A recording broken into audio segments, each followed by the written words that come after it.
أعوذ بالله من الشيطان الرجيم.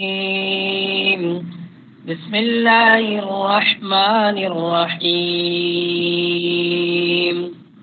وإذ يرفع إبراهيم القواعد من البيت وإسماعيل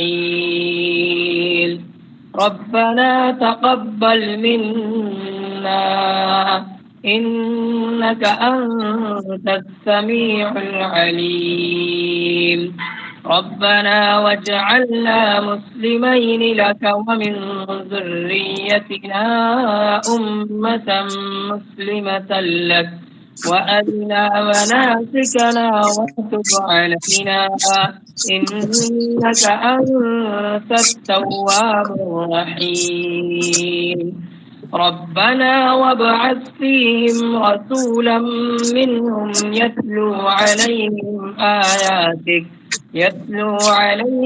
آياتك ويعلمهم الكتاب والحكمة ويزكيهم إنك أنت العزيز الحكيم ومن يرغب عن ملة إبراهيم إلا من سفه نفسه ولقد اصطفيناه في الدنيا وإنه في الآخرة لمن الصالحين إذ قال له ربه أسلم قال أسلمت لرب العالمين ووصى بها إبراهيم بنيه ويعقوب يا بني إن الله اصطفى لكم الدين فلا تموتن إلا وأنتم مسلمون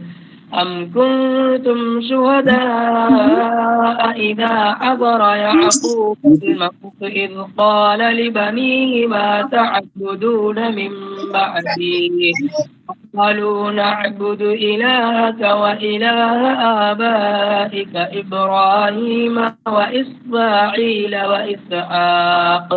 وإسحاق إلها واحدا ونحن له مسلمون.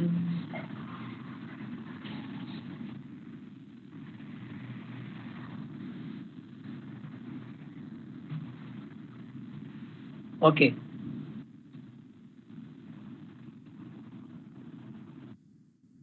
جی شروع کر رہا ہوں. اعوذ باللہ من الشیطان الرجیم بسم اللہ الرحمن الرحیم. اور یاد کرو ابراہیم اور اسماعیل جب اس گھر کی دیواریں اٹھا رہے تھے تو دعا کرتے جاتے تھے اے ہمارے رب ہم سے یہ خدمت قبول کر لے تو سب کی سننے والا ہے.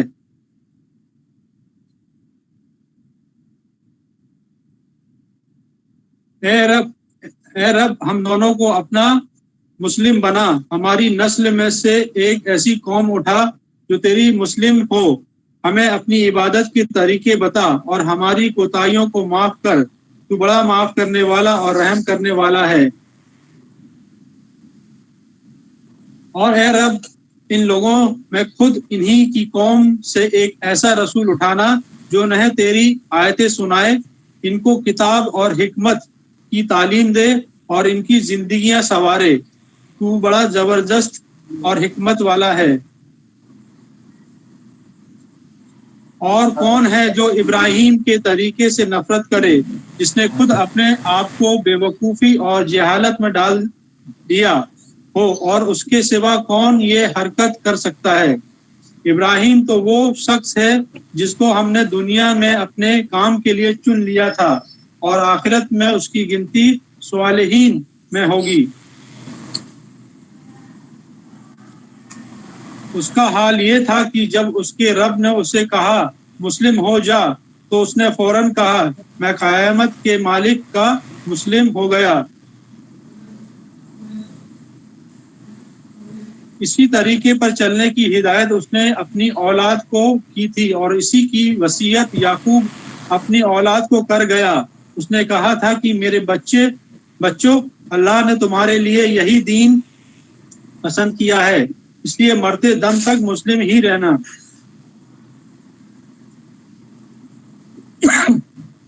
پھر کیا تم اس وقت موجود تھے جب یعقوب اس دنیا سے رخصت ہو رہا تھا؟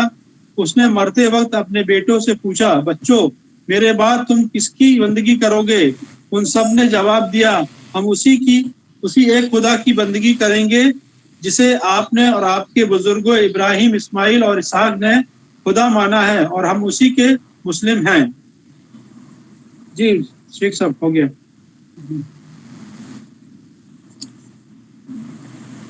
بسم اللہ الرحمن الرحیم الحمد للہ رب العالمین والصلاة والسلام علی خیر خلقہ محمد وعلی آلہ وصحبہ اجمعین ومن تبعہم بإحسان الی یوم الدین، اما بعد۔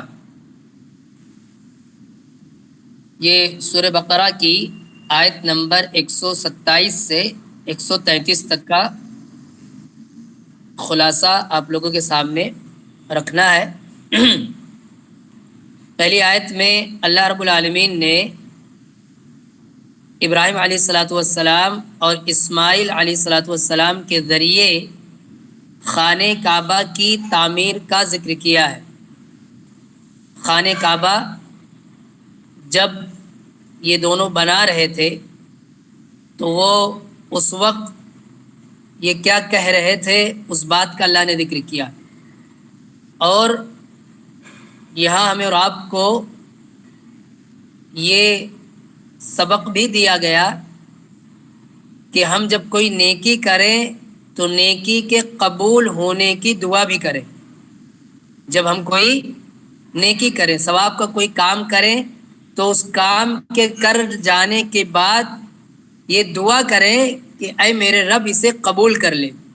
کیسے؟ دیکھیے کیا فرمایا اللہ نے، وَإِذْ يَرْفَعُ إِبْرَاهِيمُ الْقَوَاعِدَ مِنَ الْبَيْتِ وَإِسْمَاعِيلُ، اور یاد کرو اس گھڑی کو، اس وقت کو جب ابراہیم اور اسماعیل گھر کی بنیادوں کو بلند کر رہے تھے، اس کو اٹھا رہے تھے، یعنی خانہ کعبہ بنا رہے تھے۔ دیکھیے دونوں نبی ہیں، ابراہیم علیہ السلام نبی، اسماعیل علیہ السلام نبی، کیا بنا رہے ہیں؟ مسجد تعمیر کر رہے ہیں، اللہ کا پہلا گھر یہ بنا رہے ہیں۔ تو مسجدوں کو بنانا، مسجدوں کو آباد رکھنا، مسجد کی صاف صفائی رکھنا، پچھلے درس میں بھی بات آئی تھی، یہ سب نبیوں کی سنت ہے، انبیاء کرام کی سنت ہے۔ ہمیں اور آپ کو اس کام سے لگے رہنا چاہیے۔ ہم خود اپنے ہاتھ سے گھر نہیں بنا سکتے اللہ کا، مسجد تعمیر نہیں کر سکتے، تو اس میں کنٹریبیوشن کریں، ہم اس میں چندہ دیں، اس میں پیسہ بھیجیں، یہ ایک نیکی اور ثواب کا کام ہے۔ اللہ نے ذکر کیا کہ یہ دونوں یہ کام کر رہے ہیں اور کہہ رہے ہیں ربنا تقبل منا، اے ہمارے رب ہماری جانب سے اسے قبول کر لے۔ کسے قبول کر؟ یہ جو تعمیر کا کام ہم کر رہے ہیں، تیرا گھر بنا رہے ہیں، تو اے میرے رب، اے ہمارے رب اسے قبول کر لے، یعنی ہماری محنت پر ہمیں اجر دے، ہمیں اس پر ثواب دے، اسے تو قبول کر لے۔ تو پتہ یہ چلا کہ ہم بھی جب کوئی نیکی کریں تو نیکی کرنے کے بعد اس کی قبولیت کے لیے بھی دعا کریں کہ اللہ ہماری اس نیکی کو قبول کر لے۔ اچھا دیکھیے دعا کا ایک ادب بھی یہاں پہ ذکر ہے۔ یہاں پر دعا کرنے کے بہت سارے آداب ہیں، ان میں سے 2 ادب کا یہاں پر ذکر ہے۔ دیکھیے دونوں ادب کیا ہے؟ کیا کہا؟ ربنا، اے ہمارے رب۔ اللہ رب العالمین کو جب بھی ہم پکاریں تو جتنے بھی اللہ کے نام ہیں، جتنے بھی اللہ کے اسماء و صفات ہیں، ان میں اللہ کو رب کہہ کر پکارنا یہ بہت ساری دعاؤں میں موجود ہے۔ اللہ کو جب ہم کہتے ہیں رب تو اللہ بہت خوش ہوتا ہے، بہت خوش ہوتا ہے، کیونکہ رب کا مطلب ہوتا ہے ہم اقرار کر رہے ہیں کہ اے اللہ تو نے ہمیں پیدا کیا، تو ہی ہماری زندگی چلا رہا ہے، ہمارے سارے کام تیرے کنٹرول میں ہیں، تو جیسا چاہتا ویسا کرتا ہے۔ تو اللہ سے جب بھی مانگو اللہ کو رب کہو۔ بہت ساری دعا میں ہے کہ ہم اللہ کو رب کہتے ہیں، اور قرآن کی آیتوں میں بھی بہت ساری دعائیں ہیں جس میں ہم اللہ کو رب کہتے ہیں۔ تو رب کہہ کر اللہ کو پکارنا یہ اللہ کو بہت پسند ہے، اور ہمیں بھی اس کا خیال رکھنا چاہیے۔ دوسری چیز انہوں نے کہا انک انت السمیع العلیم، اے اللہ تو سمیع ہے، سمیع کے معنی خوب سننے والا، یعنی ہم پکار رہے ہیں اور تیری صفت یہ ہے کہ تو سنتا ہے. سنتا مطلب سن کر کے اس پر رد عمل کرتا ہے. یعنی اللہ کوئی چیز سنتا ہے اور سن کر کے انسنا نہیں کرتا. اللہ نے سن لیا، اب سننے کے بعد اس پر اللہ کا رد عمل ہوتا ہے، ریئیکشن ہوتا ہے، ایکشن کا ریئیکشن ہوتا ہے. اگر اس پر ریئیکشن بندے کے حق میں ہوتا ہے تو یہ اس کو ہم کہتے ہیں دعا قبول ہو گئی، اور اگر ریئیکشن بندے کے خلاف ہوتا ہے تو اسے ہم کہتے ہیں بد دعا قبول ہوگی. کیسے دیکھیں سمجھاتا ہوں. اللہ کے نبی صلی اللہ علیہ وسلم نے فرمایا اتقوا دعوت المظلوم فإنها ليس بينها وبين الله حجاب، کہ مظلوم کی بد دعا سے بچو. مظلوم کی بد دعا سے بچو. کیوں؟ کیونکہ مظلوم کی بد دعا اور اللہ کے درمیان کوئی پردہ نہیں ہوتا. اس کی بد دعا اللہ تک پہنچ جاتی ہے، اللہ اسے قبول کرتا ہے اور اس کے بعد ظالم کو سزا ملتی ہے. تو اللہ سمیع ہے، سننے والا ہے. بس اللہ تعالیٰ کو جو کوئی بھی پکارتا ہے، جو کوئی بھی پکارتا ہے اللہ تعالیٰ اسے سنتا ہے. اب سننے کے بعد اللہ تعالیٰ کبھی بندے کے حق میں اس عمل کو انجام دیتا ہے، اور کبھی بندہ اگر کسی کے خلاف بد دعا کرتا ہے تو اس کے خلاف بھی اللہ تعالیٰ بد دعا قبول کر کے اسے بھی سزائیں دیتا ہے. تو اللہ نے فرمایا انک انت السمیع العلیم.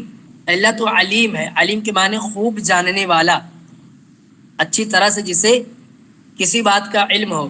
یہ عمل ہم کر رہے ہیں خالص تیری رضا کے لیے.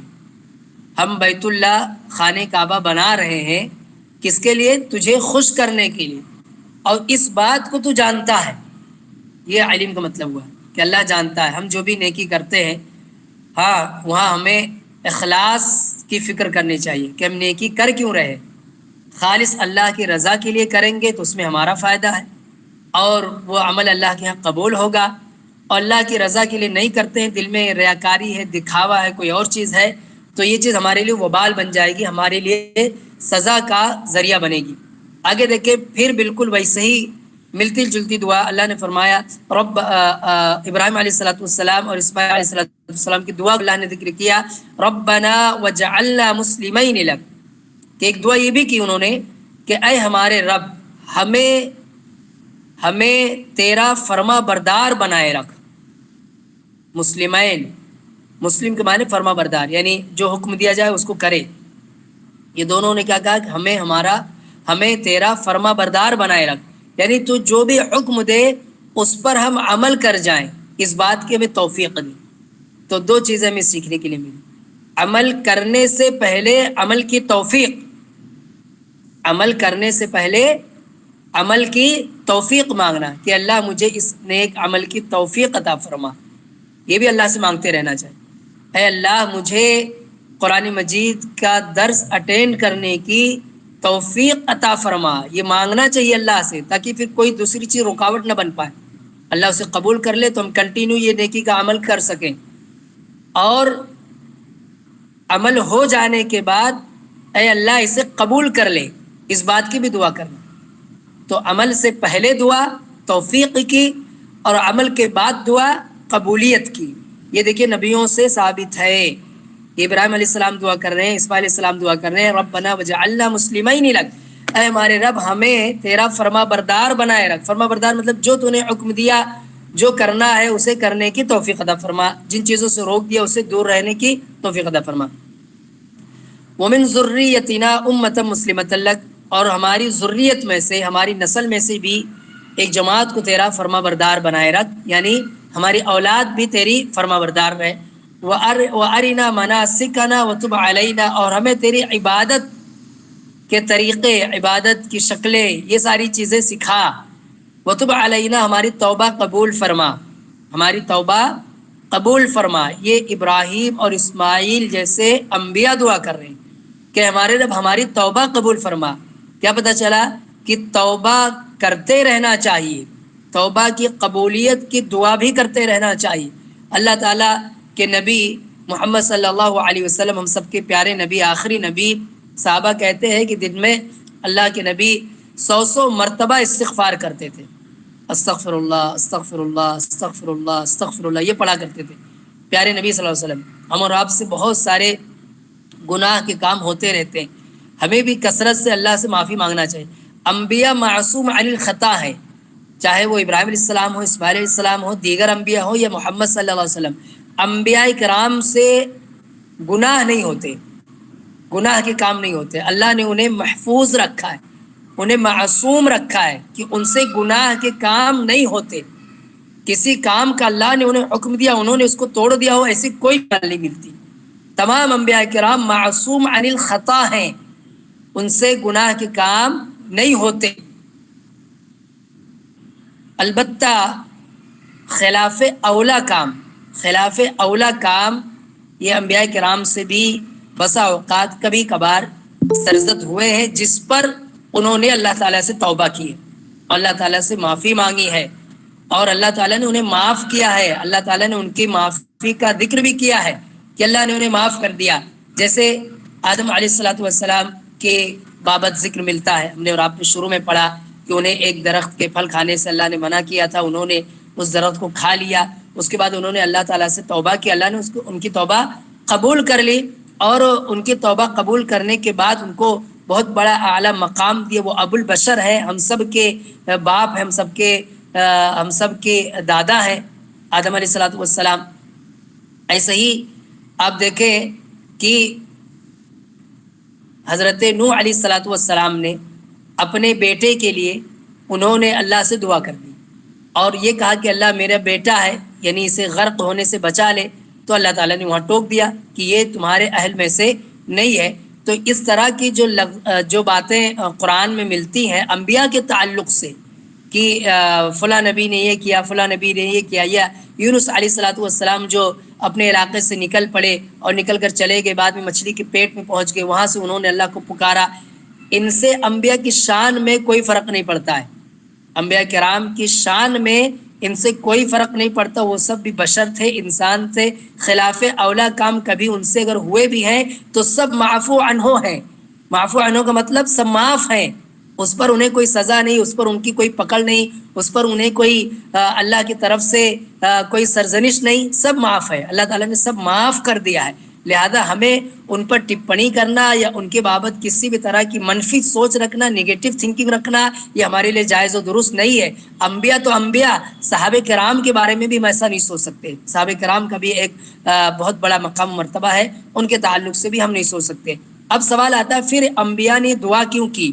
وَتُبْ عَلَيْنَا، اے اللہ ہماری توبہ قبول فرما، یہ دعا یا دیگر نبیوں نے بھی اس طرح کی دعائیں کی، اس کا کیا مطلب ہے؟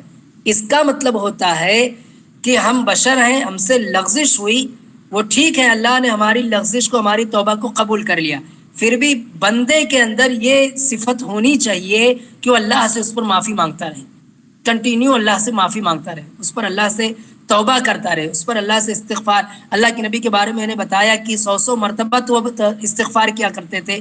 کیوں کرتے تھے اللہ کے نبی استغفار جبکہ آپ کے سارے اگلے پچھلے سارے گناہ معاف ہیں؟ پھر بھی توبہ، کیونکہ توبہ کرنا خود بھی ایک عبادت ہے۔ استغفار کرنا، اللہ سے معافی مانگتے رہنا، یہ خود بھی ایک عبادت ہے، تو اس کو بطور عبادت انبیاء انجام دیتے تھے، اور ہمیں بھی بطور عبادت اللہ سے توبہ استغفار کرتے رہنا چاہیے تاکہ اس پر ہمیں اجر و ثواب ملے، اس پر ہمیں نیکی ملے۔ ہم دیکھیں، ہم نماز پڑھتے ہیں، حالت نماز میں ہوتے ہیں، اور نماز سے فارغ ہونے کے بعد ہم کیا کہتے ہیں؟ اللہ اکبر، استغفر اللہ استغفر اللہ استغفر اللہ، اے اللہ مجھے معاف کر، اے اللہ مجھے معاف کر، اے اللہ مجھے معاف کر۔ آپ نے بھی عبادت کی ہے نا، کوئی گناہ کا کام تو نہیں کیا، پھر گناہ کے کام کے بعد معافی مانگے سمجھ میں آتا ہے، لیکن یہاں آپ نے نماز پڑھی ہے، اللہ کی عبادت کی ہے، اور اس کے بعد اب اللہ سے معافی مانگ رہے ہیں، تو کیا کوئی گناہ کا کام کیا آپ نے؟ نہیں، عبادت کی ہے، عبادت میں کہیں کچھ کمی رہ جائے، کچھ کوتاہی رہ جائے، کوئی لغزش رہ جائے، یا بہت اچھی طریقے سے عبادت ہو بھی جائے، اس کے بعد بھی ہمیں استغفار کا حکم دیا گیا۔ کیوں؟ کیونکہ استغفار کرنا بھی ایک عبادت ہے، اس پر بھی ہمیں ثواب ملتا ہے، اس سے بندے کے اندر یہ فیلنگ باقی رہتی ہے کہ مجھ سے غلطی ہو سکتی ہے، مجھ سے لغزش ہو سکتی ہے، یہ فیلنگ اس کی مینٹین رہتی ہے۔ اور جب بندہ استغفار نہیں کرتا، توبہ نہیں کرتا، تو وہ سمجھتا کہ میں بالکل پاک صاف ہو گیا ہوں، اب مجھے معافی مانگنے کی، مجھے توبہ کرنے کی، استغفار کرنے کی کیا ضرورت ہے؟ تو توبہ کرنا یا استغفار کرنا یہ انبیاء کرام علیہ الصلوۃ والسلام کی سنت ہے، ہمیں بھی اسے اپنانا چاہیے، اللہ تعالیٰ سے کثرت سے ہمیں استغفار کرتے رہنا چاہیے۔ اور دیکھیے انبیاء نے یعنی ابراہیم و اسماعیل نے دعا کی، اس کے بعد کہا انک انت التواب الرحیم، اے میرے رب تو تواب ہے، یعنی کثرت سے توبہ قبول کرنے والا ہے، الرحیم ہے، رحیم کے معنی رحم کرنے والا ہے۔ یہ دو صفتیں یہ بھی توبہ کی قبولیت کے اسباب میں سے۔ ہم چاہتے ہیں کہ اللہ ہماری توبہ قبول کرے تو اللہ سے کہیں کہ اللہ تو تواب ہے، توبہ قبول کرتا ہے، یہ تیری کوالٹی ہے، تیری صفت ہے، تجھے یہ بہت پسند آتا ہے کہ بندہ تجھ سے توبہ کرے تو اس کی توبہ کو قبول کر لے۔ یہ اللہ کو بہت پسند ہے کہ بندے سے کوئی غلطی ہو گئی، اب بندہ اس پر اللہ سے نادم ہے، شرمندہ ہے، پشیماں ہے، اس پر اللہ سے توبہ کرتا ہے تو اللہ کو یہ بہت پسند ہے کہ بندے نے توبہ کر لی، اب میں اسے معاف کر دوں۔ تو بندہ اللہ سے ہی کہتا بھی ہے کہ اللہ تو تواب ہے، تو کثرت سے توبہ قبول کرنے والا ہے۔ اچھا کسی سے کوئی غلطی ہو جائے اور ہم اس سے کسی انسان کا ہم نے دل دکھا دیا، کسی انسان کو ہم نے تکلیف پہنچا دی اور اس سے ہم سچے دل سے توبہ کریں، سچے دل سے معافی مانگیں تو انسان بھی پگھل جاتا ہے، معاف کرنے کے لیے ایگری ہو جاتا ہے، تیار ہو جاتا ہے۔ کیوں ہوتا ہے؟ کیونکہ اس کے دل میں بھی رحم آ جاتا ہے۔ اللہ رب العالمین رحمان ہے، رحیم ہے، تو وہ اپنے بندوں پر کتنا رحم کرتا ہے، وہ کتنا رحم کرے گا اپنے بندوں پر، جبکہ بندہ یہ کہہ بھی رہا ہو کہ اللہ تو رحم کرنے والا ہے۔ تو یہ بھی دعا کے یا توبہ کے قبولیت کے اسباب میں سے ہے کہ ہم اللہ کو کہیں کہ اللہ تو تواب ہے، توبہ قبول کرنے والا ہے، اللہ تو رحمان ہے، رحم کرنے والا، رحیم ہے، اپنے مومن بندوں پر خاص طور پر رحم کرتا ہے۔ جب ہم یہ کہتے ہیں تو اللہ ہماری توبہ قبول کرتا ہے۔ تو ابراہیم علیہ الصلوۃ والسلام، اسماعیل علیہ الصلوۃ والسلام، درود و سلام ہو ان پر، یہ دونوں ہمیں کیا سکھا رہے ہیں کہ دعا کیسے کرنا چاہیے، اللہ سے مانگنا کیسے چاہیے۔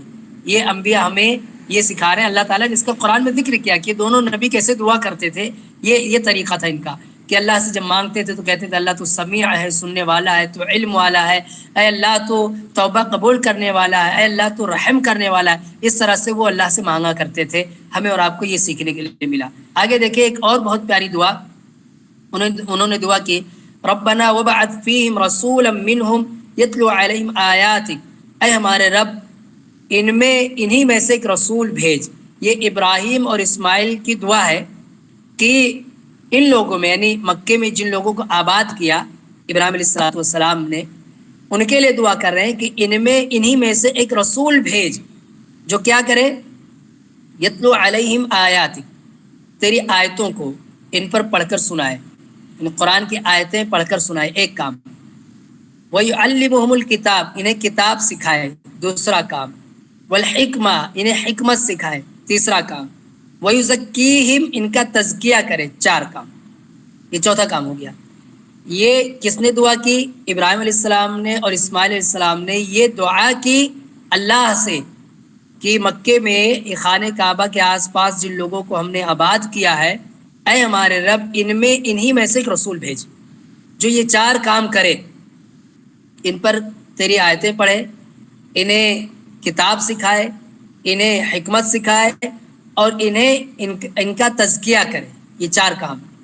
اللہ تعالیٰ نے یہ دعا بھی قبول کر لی، اور پھر اسماعیل علیہ الصلوۃ والسلام کی نسل سے اخیر میں پیارے نبی محمد صلی اللہ علیہ وسلم تمام دنیا والوں کے لیے نبی اور رسول بنا کر بھیجے گئے، جو قیامت تک کے لیے آخری نبی ہیں۔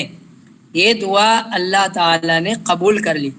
اب دیکھیے پیارے نبی صلی اللہ علیہ وسلم قرآن کی آیتیں پڑھ کر کے صحابہ کو سناتے تھے، دوسرے لوگوں کو سناتے تھے، ایسے ہی انہیں کتاب یعنی قرآن سکھاتے بھی تھے، قرآن میں کیا پیغام ہے، قرآن تم سے کیا کہتا ہے، یہ بھی سکھاتے تھے۔ حکمت یعنی اللہ کے نبی اپنی حدیثیں بھی بیان کرتے تھے، اللہ کے نبی الگ سے حکمت کی باتیں بھی اللہ کے کہنے پر بیان کرتے تھے، اور ان کا تزکیہ بھی کرتے تھے، یعنی ان کو لے کر کے بیٹھتے تھے، ان کی برائیوں، ان کی کوتاہیوں پر نشاندہی کرتے تھے، اور پھر ان کی تربیت کرتے تھے۔ اللہ کے نبی نے تربیت کی، ٹرینڈ کیا صحابہ کرام کو، یہ سارے کام کیے۔ یہاں دیکھیں ایک بات ہمیں اور سیکھنے کے لیے ملی کہ اللہ تعالیٰ کوئی دعا فوراً قبول کر لے ایسا ضروری نہیں ہے کہ فوراً کے فوراً قبول. ابراہیم علیہ السلام نے، اسماعیل علیہ الصلوۃ والسلام نے کب دعا کی تھی اور محمد صلی اللہ علیہ وسلم کب پیدا ہوئے، ایک بہت لمبا گیپ ہے، کئی 100 سال کا فرق ہے.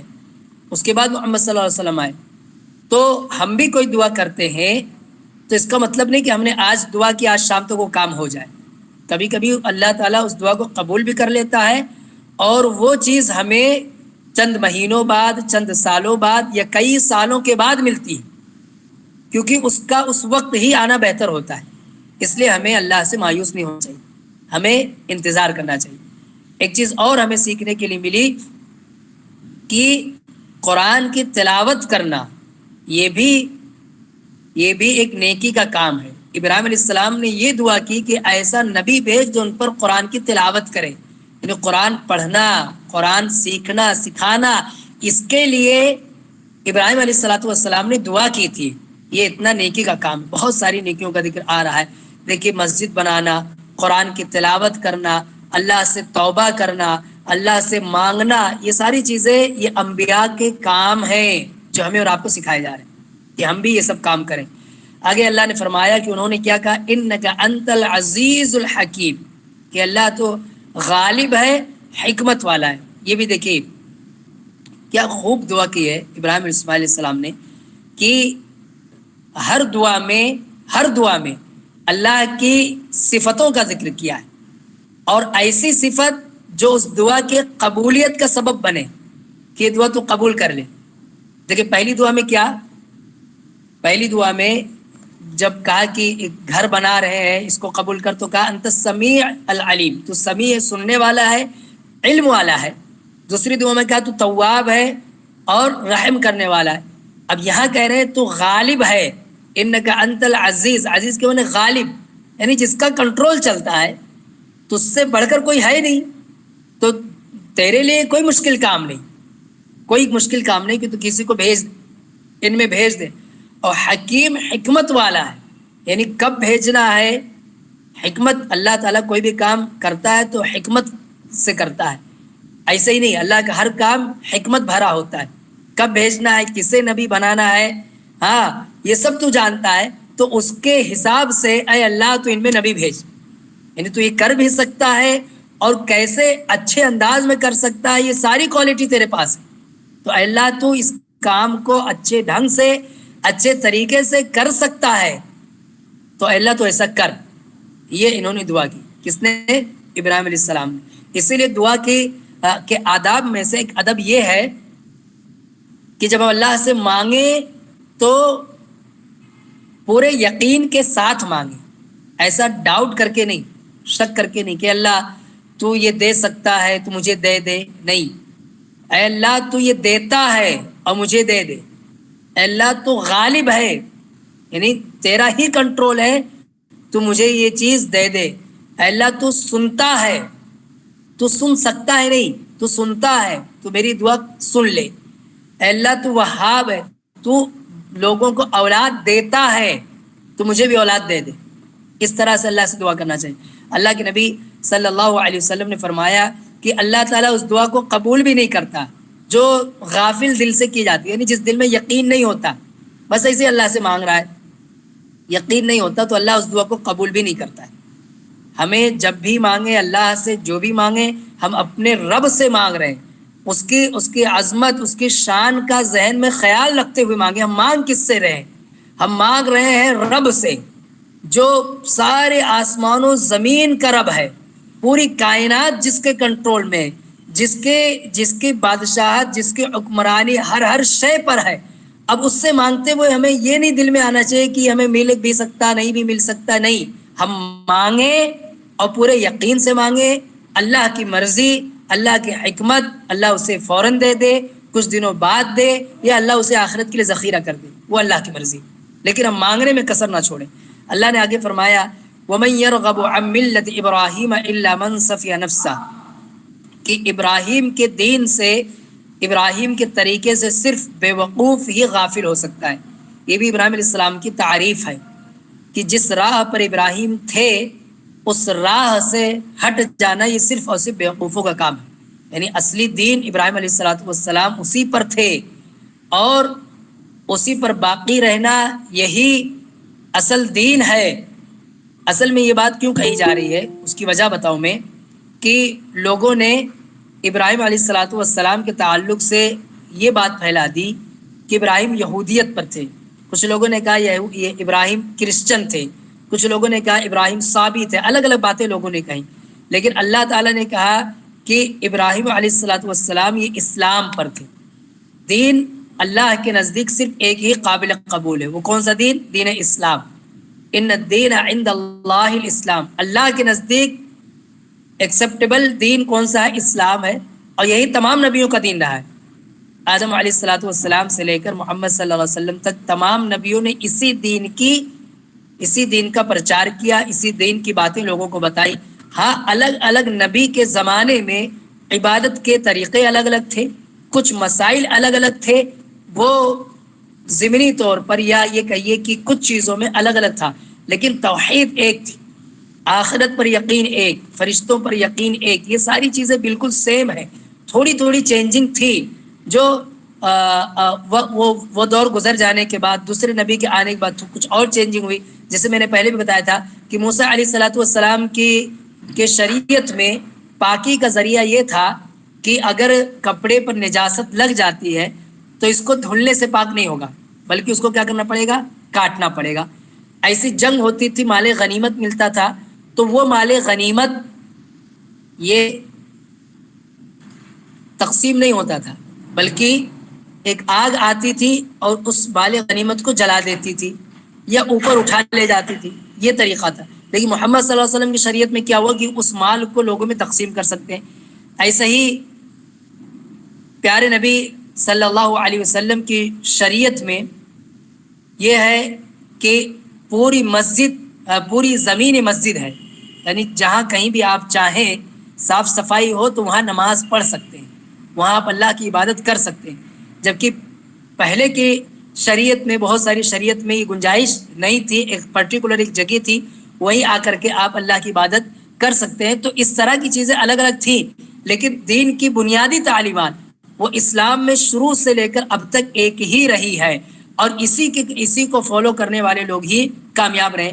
اب عیسیٰ علیہ السلام کے زمانے میں, موسیٰ علیہ الصلوۃ والسلام کے زمانے میں یا دیگر نبیوں کے زمانے میں جو دین اللہ کی طرف سے تھا, جس نے اس کو فالو کیا وہ تو کامیاب ہو گیا. لیکن بعد میں جو لوگوں نے چینجنگ کر لی, تو چاہے وہ ابراہیم علیہ الصلوۃ والسلام کے ماننے والے ہی کیوں نہ رہے ہوں, اگر انہوں نے اس میں چینجنگ کر لی ہے تو وہ نہیں مانا جائے گا, پھر اب وہ اللہ کے یہاں قبول نہیں ہے. آگے اللہ تعالیٰ نے فرمایا وَلَقَدِ اسْتَفَيْنَاهُ فِي الدُّنْيَا, کہ ہم نے انہیں چن لیا ہے دنیا میں, یعنی ابراہیم علیہ السلام کو. وَإِنَّهُ فِي الْآخِرَةِ لَمِنَ الصَّالِحِينَ, اور یہ آخرت میں بھی صالح نیک لوگوں میں سے ہیں.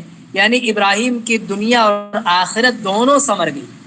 اگر شارٹ میں کہا جائے تو کیا کہ ابراہیم علیہ السلام کی اور اسماعیل علیہ الصلوۃ والسلام کی اور دیگر انبیاء کرام کی دین اور دنیا دونوں سنور گئی, دنیا و آخرت دونوں سنور گئی.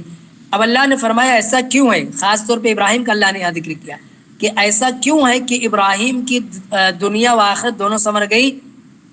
اللہ نے اس کا سبب بتایا, اذ قال له ربه اسلم قال اسلمت لرب العالمین, کہ جب کبھی بھی ابراہیم سے کہا گیا کہ یہ بات مانو, فرما برداری کرو, تو اس نے کہا کہ میں رب العالمین کے لیے فرما بردار ہوں. یعنی اللہ نے جس بات کا بھی حکم دیا ابراہیم علیہ الصلوۃ والسلام نے اسے کر دکھایا, اس پر عمل کیا, فوراً اس پر عمل کیا. اس لیے اللہ تعالیٰ نے ابراہیم علیہ السلام کو یہ مقام دیا. ہمیں اور آپ کو بھی اللہ نے جن باتوں کے کرنے کا حکم دیا ہے, جن سے روک دیا ہے, اگر ہم ویسے ہی زندگی گزاریں تو دنیا اور آخرت میں ہمیں کامیابی مل جائے گی. یہی پیٹرن اللہ کا آج بھی ہے, یہ طریقہ آج بھی ہے کہ اللہ کے بتائے ہوئے حکم کے مطابق زندگی گزارو, دنیا اور آخرت دونوں سنور جائے گی. اللہ نے فرمایا کہ جو نیکی کا کام کرتے ہیں, عمل صالح کرتے ہیں, فَلَنُحْيِيَنَّهُ حَيَاةً طَيِّبَةً وَلَنَجْزِيَنَّهُمْ أَجْرَهُمْ بِأَحْسَنِ مَا كَانُوا يَعْمَلُونَ, کہ جو اللہ کے دین پر عمل کرتے ہوئے زندگی گزارتے ہیں ہم انہیں بہترین خوشگوار زندگی عطا کریں گے، یعنی دنیا کی بہترین زندگی انہیں ملے گی، اور ہم انہیں بہترین اجر دیں گے، یعنی آخرت میں ان کی آخرت بھی سنور جائے گی۔ آگے اللہ نے فرمایا وَوَصَّى بِهَا إِبْرَاهِيمُ بَنِيهِ وَيَعْقُوبُ،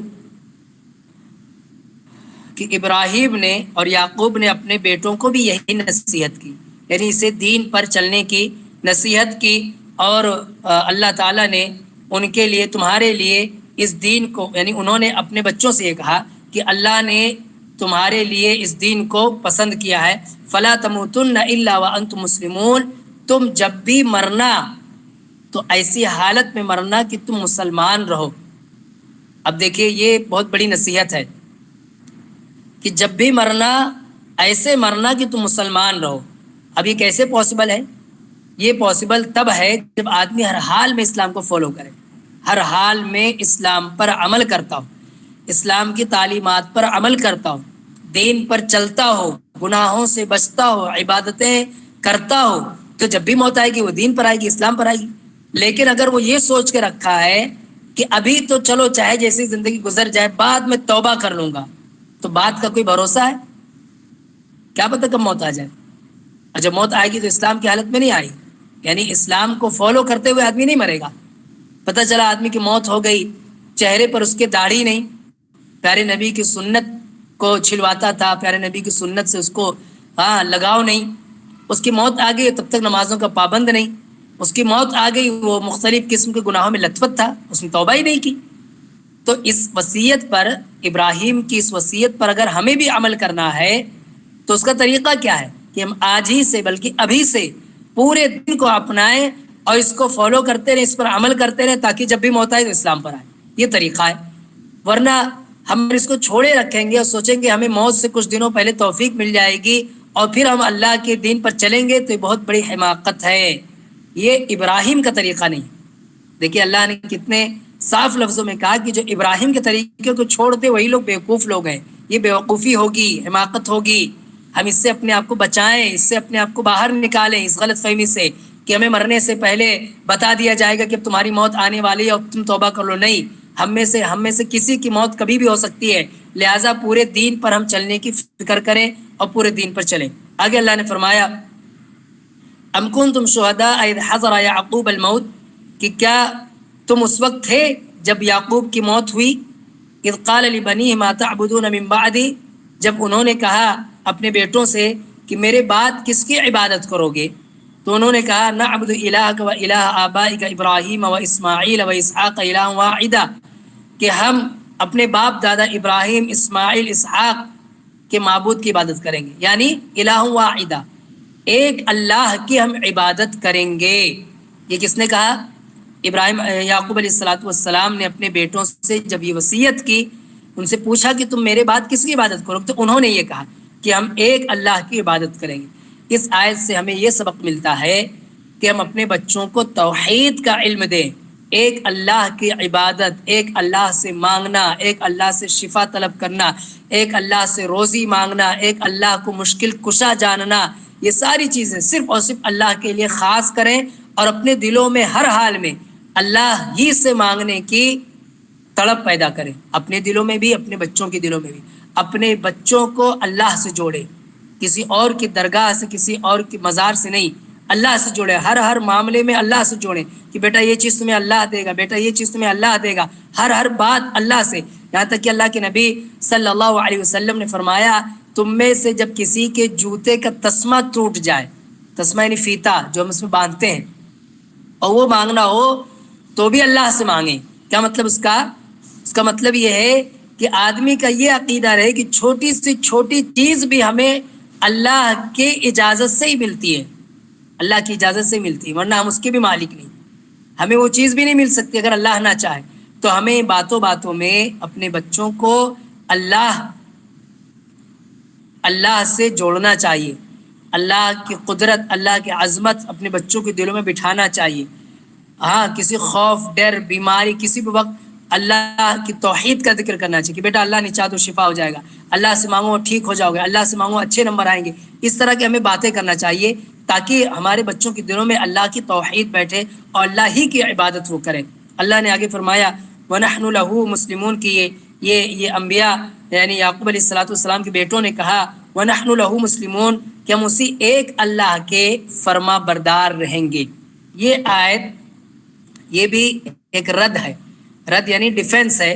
جو لوگ کہتے تھے کہ ابراہیم عیسائیت پر ہے یا یہودیت پر ہے تو اس کا رد کیا گیا کہ نہیں، وہ نہ تو عیسیٰ علیہ السلام یا موسیٰ نہ تو وہ کرسچن تھے اور نہ تو وہ یہودیت تھے، ایسا نہیں. ان کے اندر یہ سب ساری چیزیں نہیں تھی.